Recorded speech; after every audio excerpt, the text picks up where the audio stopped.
Inflation is just like alcoholism. In both cases, when you start drinking or when you start printing too much money, the good effects come first. The bad effects only come later. That's why, in both cases, there's a strong temptation to overdo it, to drink too much and to print too much money. When it comes to the cure, it's the other way around.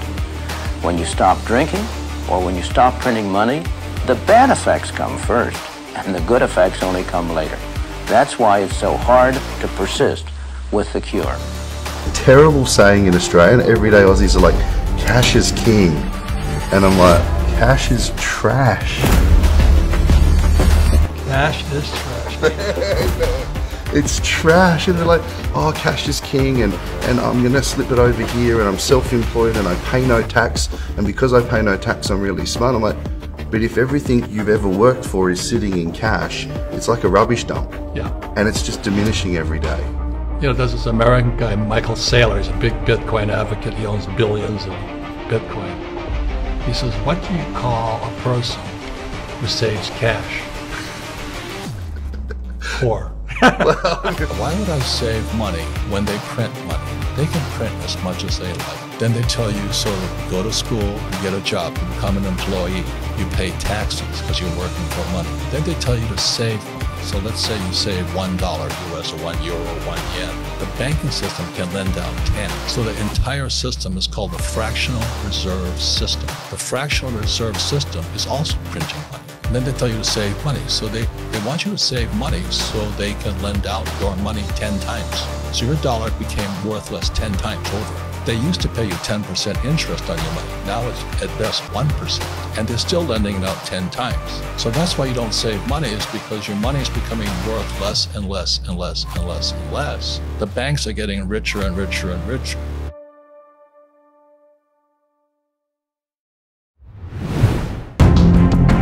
নলে 500 টাকা দিয়ে 1 KG মাংস কিনে আসছে, কিন্তু হঠাৎ একদিন বাজারে এসে দেখে মাংসের দাম 700 টাকা, কিন্তু সে আগে 1 কেজি মাংস 500 টাকায় পেত। এখন সে যদি 500 টাকার মাংস কিনতে চায় তাহলে সে 715 গ্রাম মাংস পাবে। তাহলে তার 285 গ্রাম মাংস গেল কোথায়? এটা কি হাওয়া হয়ে গেল? কিন্তু কিভাবে সম্ভব? কারণ বিজ্ঞানের ভাষায় এনার্জি এবং অর্থনীতির ভাষায় ভ্যালু কখনো ধ্বংস বা সৃষ্টি করা যায় না। অর্থাৎ এনার্জি বা ভ্যালু এক স্থান থেকে আরেক স্থানে স্থানান্তরিত হয়। অর্থাৎ ধরুন আমি আপনাকে 100 টাকা দিলাম, তার মানে আমি এখানে লুজ করেছি এবং আপনি গেইন করেছেন। তার মানে আপনি প্রতি বছর আপনার পারচেজিং পাওয়ার যে হারাচ্ছেন, কেউ না কেউ সেটা গেইন করছে। তাহলে কে গেইন করছে? মূলত মুদ্রার মান কমাকে ইনফ্লেশন বলা হয় এবং মুদ্রার মান বৃদ্ধি পাওয়াকে ডিফ্লেশন বলা হয়। এখন প্রশ্ন হচ্ছে, প্রতি বছর কি আপনার পারচেজিং পাওয়ার কমে? উত্তর হচ্ছে হ্যাঁ। কিন্তু কেন? এর প্রধান দুটি কারণ হচ্ছে জাতীয় ঋণ এবং ফ্র্যাকশনাল রিজার্ভ সিস্টেম। এই দুটি কারণেই প্রতি বছর আপনি আপনার পারচেজিং পাওয়ার হারাচ্ছেন। শুরুটা হয় যখন আপনার দেশের সরকার আপনাকে প্রমিস করে যে দেশের উন্নয়ন করবে, কিন্তু সরকারের কাছে কোনো প্রকার অর্থই থাকে না। তাই সরকার একটি ট্রেজারি বন্ড ইস্যু করে। বন্ড হলো এমন একটি স্বীকৃতিপত্র যা কারো নিকট ঋণগ্রস্ততা স্বীকার করে। অর্থাৎ কোনো দেশের সরকারের যখন টাকার দরকার হয় তখন বন্ড ইস্যু করা হয় এবং উক্ত বন্ড বিক্রয় করার মাধ্যমে সরকার তহবিল সংগ্রহ করে এবং বন্ডে উল্লেখ থাকে, আমি আপনার নিকট এত টাকা ঋণ গ্রহণ করে 6 থেকে 12 মাস বা 5 থেকে 10 বছর পরে উক্ত টাকার সাথে এত% সুদ দিতে বাধ্য থাকিব। তারপর সরকার উক্ত বন্ডগুলোকে দেশের বড় বড় ব্যাংকের নিকট বিক্রি করে দেয় এবং ব্যাংকগুলো বন্ডগুলোকে দেশের কেন্দ্রীয় ব্যাংকের নিকট বিক্রয় করে দেয়। তারপর কেন্দ্রীয় ব্যাংক সেই বন্ডের বিপরীতে একটি চেক লিখে দেয়। কিন্তু এখানে মজার ব্যাপার হচ্ছে, কেন্দ্রীয় ব্যাংকের নিকট কোনো প্রকার অর্থই থাকে না। কেন্দ্রীয় ব্যাংকের অ্যাকাউন্ট ব্যালেন্স সবসময় 0 থাকে। আপনি আমি যখন চেক লিখি, ওই চেক কভার করার জন্য একটি নির্দিষ্ট অ্যামাউন্ট থাকা বাধ্যতামূলক। কিন্তু কেন্দ্রীয় ব্যাংক যখন কোনো চেক লিখে, ওই সময় কেন্দ্রীয় ব্যাংকের অ্যাকাউন্টে কোনো টাকা থাকা বাধ্যতামূলক নয়। ঠিক ওই মুহূর্তে টাকা তৈরি হয়ে যায়। কোথা থেকে তৈরি হয়? হাওয়া থেকে। মূলত কেন্দ্রীয় ব্যাংক দুইভাবে টাকা প্রিন্ট করে থাকে। একটি হচ্ছে কেন্দ্রীয় ব্যাংকের নিকট প্রিন্টিং প্রেস আছে এই প্রিন্টিং প্রেস ব্যবহার করে অর্থনীতিতে অতিরিক্ত মুদ্রা ছাপানো হয়। আরেকটি হচ্ছে ডিজিটাল ব্যাংকিং, যার মাধ্যমে একটি ক্লিকেই হাজার হাজার কোটি টাকা ছাপানো সম্ভব।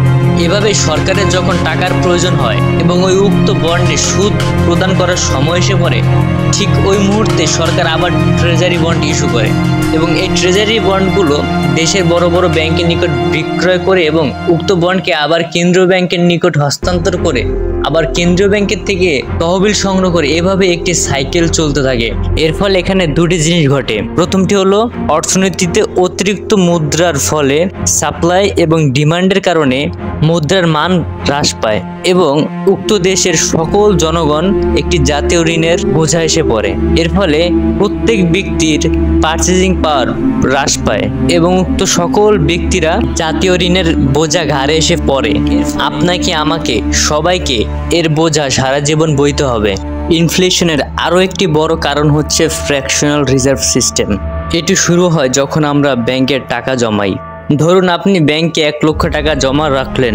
এখন ব্যাংক আপনার 1 লক্ষ টাকার 10% অর্থাৎ 10,000 টাকা রেখে বাকি 90,000 টাকা ঋণ দিল অন্য একজনকে এবং সে এই 90,000 টাকা খরচ করলো। এর মানে মার্কেটে আরও 90,000 টাকা সার্কুলেট হলো।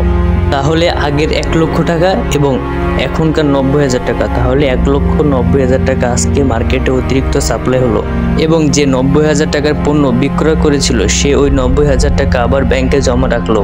তারপর ব্যাংক আবার ওই 90,000 টাকার 10% রেখে 81,000 টাকা লোন দিল। তাহলে মার্কেটে টোটাল 2,71,000 টাকা সাপ্লাই এসে পড়ে। এভাবে তৃতীয় ট্রানজ্যাকশনে মার্কেট সাপ্লাই 4,09,510 টাকা হয়। এখন দেখুন আপনি ব্যাংকে জমা রেখেছিলেন 1 লক্ষ টাকা, সেই 1 লক্ষ টাকা 3টি ট্রানজ্যাকশনে 4,09,510 টাকা হয়ে যায়।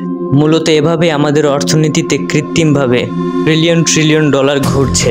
সরকার মূলত ইনফ্লেশনকে সুদের হারের মাধ্যমে নিয়ন্ত্রণ করে থাকে। সরকার যখন ইনফ্লেশন বাড়াতে চায় তখন সুদের হার কমিয়ে দেয়। এর ফলে মানুষ বেশি লোন নেয়। বেশি লোন নেওয়ার ফলে মানুষের হাতে অতিরিক্ত অর্থ চলে আসে। এর ফলে মানুষ অতিরিক্ত খরচ করে। এর কারণে সাপ্লাই এবং ডিমান্ডের কারণে পণ্যের দাম বেড়ে যায়। যখন ইনফ্লেশন অতিরিক্ত মাত্রায় বেড়ে যায় তখন সরকার সুদের হার বাড়িয়ে দেয়। এর ফলে মানুষ কম লোন নেয়। মানুষ কম লোন নেওয়ার ফলে মানুষের হাতে কম অর্থ থাকে। এর ফলে মানুষ কম খরচ করে। কম খরচ করার ফলে পণ্যের দাম হ্রাস পায় এবং মুদ্রার মান বৃদ্ধি পায়। এভাবেই মূলত ফ্র্যাকশনাল রিজার্ভ সিস্টেম কাজ করে। এখন হয়তো আপনি বুঝেছেন যে আপনার টাকা যায় কোথায়। Now, my advice to young Indians is this is the best investment in the world today. It's called silver. Okay. And the reason I say that is because I study history a lot. This here is fake money. I would never work for this stuff. It's good as toilet paper. So the biggest investment today is this. This is 35 US. And I think everybody in the world can afford this today. And I tell people every day, you should buy this. No, I'll save this. You see, they don't know the difference between this is fake money, this is real money. And this here is gold, real money, fake money. So the yen, the rupee, the dollar, the peso, all fake.